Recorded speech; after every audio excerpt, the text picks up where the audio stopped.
Another really cool feature in AutoCAD is the ability to generate isometric drawings.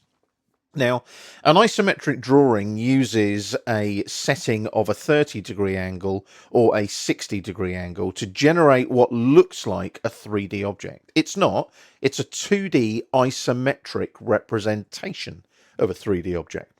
Now, we've got a new drawing for you. It's called, surprise, surprise, isometric.dwg. You can download it from the library to follow along with this particular video. Now, just make sure when you open it up, you're in the Model tab. Bottom left, check that you're in the Model tab. And also make sure that you're using the Objects layer. Now, down on the status bar, you have this little icon here. Can you see this one here? ISODRAFT. And it says whether the isometric drafting is on or off. So click on it to switch it on.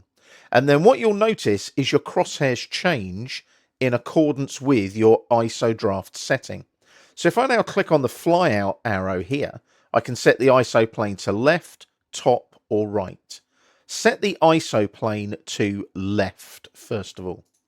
And as you can see now, can you see we've got a vertical green line? And we've got what looks like a sort of semi-angled horizontal red line. Can you see they tally up with the lines that we've already got in the isometric.dwg file? So if we now start drawing lines, let's go to the Draw panel, click on the Line command. Keep your object snaps on. If I click there on that endpoint snap, I can come vertically down.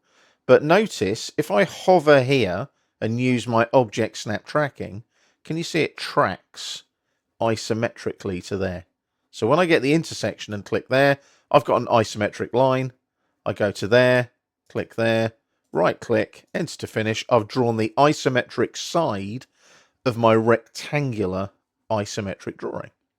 So if I now go down here again to isometric and select ISO plane top, can you see now that the angles tally up with this line and this line so that I can draw the top face of my rectangular isometric shape? So I now go back to the Line command. I click here, like so, on this endpoint. I hover over here on this endpoint, like so. Bit of object snap tracking again.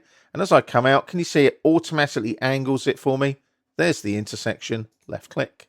And I can then come out to here, to that endpoint snap. Make sure it's the endpoint snap. Click again, enter to finish.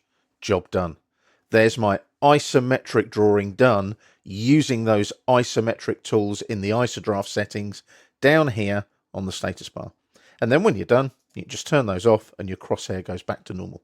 Quick and easy. But look at how quick you've created a nice little isometric representation of what might be a 3D rectangular solid.